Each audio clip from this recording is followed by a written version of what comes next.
চুপ করে শুনুন, একটি শব্দ শোনা যাচ্ছে। এটা হচ্ছে মূলত ঝিঁঝি পোকার সাউন্ড। আপনাদেরকে মাইক্রোফোনটা একটু ক্লিয়ার করে শোনাই। শুনতে পাচ্ছেন নিশ্চয়ই।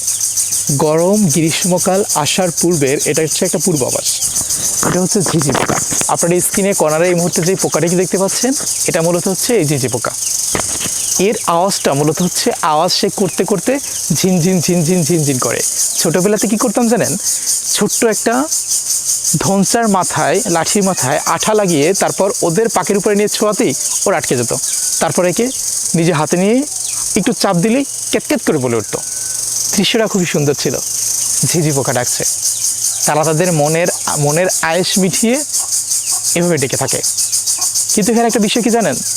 এই ঝিঁঝি পোকাগুলোকে কিন্তু খেয়ে ফেলে। কারা খায়? এদের খায় মূলত হচ্ছে কাকের মতো একটা প্রাণী থাকে যেগুলোকে ফেউসা বলা হয়। এই ফেউসা কিন্তু এসে ঝিঁঝি পোকাকে খেয়ে ফেলে। জি, শব্দটা শুনুন, কতটা সুন্দর, তাই না?